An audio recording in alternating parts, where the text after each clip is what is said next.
অপেক্ষার অবসান, কাল পরশুই দক্ষিণবঙ্গে পা রাখছে বর্ষা। আপাতত দক্ষিণবঙ্গে তাপমাত্রা বাড়ার কোনো সম্ভাবনা নেই, বরং ধীরে ধীরে তাপমাত্রা আরও কমতে পারে বলে জানিয়েছে আবহাওয়া দফতর। আজ ২ মেদিনীপুর এবং ২ চব্বিশ পরগনায় ভারী বৃষ্টির পূর্বাভাস। কাল দক্ষিণবঙ্গের সব জেলায় বৃষ্টির পরিমাণ বাড়তে পারে। আজ এবং কাল উত্তরবঙ্গের সব জেলায় ভারী বৃষ্টির পূর্বাভাস দিয়েছে আবহাওয়া দফতর।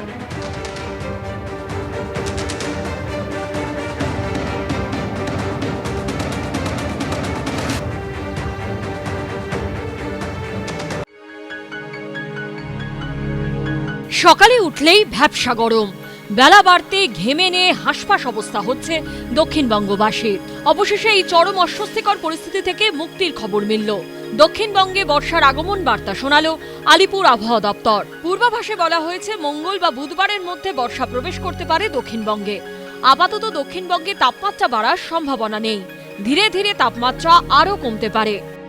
আমাদের অ্যাটমসফিয়ারিক কন্ডিশন ফেভারেবল হওয়ার যথেষ্ট সম্ভাবনা আছে। দক্ষিণবঙ্গে আমাদের এখানে মনসুন এসে যাবে, সাউথ ওয়েস্ট মনসুন এসে যাবে 17-18 তারিখের মধ্যে। মোটামুটি আগামী 3টে দিন আর কি খুবই ক্রুশিয়াল পিরিয়ড, আমরা কন্টিনিউয়াস অবজার্ভ করে যাচ্ছি। রেনফল যেই বেড়ে যাবে মনসুন এসে যাবে। তাপমাত্রা বাড়ার আর কোনো সম্ভাবনা নেই, নম্বর 1। ঠিক আছে, তাপমাত্রা আপনার গ্র্যাজুয়ালি কমার সম্ভাবনা আছে। সোমবার ২ মেদিনীপুর ও ২ চব্বিশ পরগনায় ভারী বৃষ্টির পূর্বাভাস রয়েছে। কলকাতা সহ বাকি জেলায় বিক্ষিপ্ত ভারী বৃষ্টি হতে পারে। মঙ্গলবার দক্ষিণবঙ্গের সব জেলায় বৃষ্টির পরিমাণ বাড়তে পারে বলে জানিয়েছে আলিপুর আবহাওয়া দপ্তর। বুধবারও কলকাতা সহ দক্ষিণবঙ্গের সব জেলায় ভারী বৃষ্টি হতে পারে। বৃহস্পতিবার থেকে মুর্শিদাবাদ, বীরভূম, পশ্চিম বর্ধমান বাদে দক্ষিণবঙ্গের বাকি জেলায় বৃষ্টির পরিমাণ কমতে পারে। শুক্রবার শুধু বীরভূম আর মুর্শিদাবাদে ভারী বৃষ্টির সম্ভাবনা রয়েছে। শনিবার ২ মেদিনীপুর ও ২ চব্বিশ পরগনায় ভারী বৃষ্টি হতে পারে। দক্ষিণবঙ্গের অনেক আগেই বর্ষা ঢুকেছে উত্তরবঙ্গে। পূর্বাভাসে আলিপুর আবহাওয়া দপ্তর জানিয়েছে সোম ও মঙ্গলবার উত্তরবঙ্গের সব জেলায় ভারী বৃষ্টি হবে।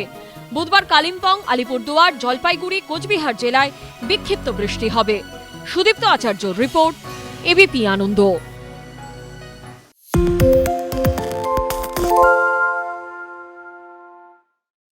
সত্য অন্তহীন, সত্যের খোঁজও তাই, সত্য সন্ধানে তাই আমরা অক্লান্ত, অকুতভয়। এবিপি আনন্দ নতুন ভাবনার প্রতীক, যা মনে মুক্ত, তথ্যে যুক্ত এবং যাবতীয় সীমানার বাঁধন থেকে মুক্ত।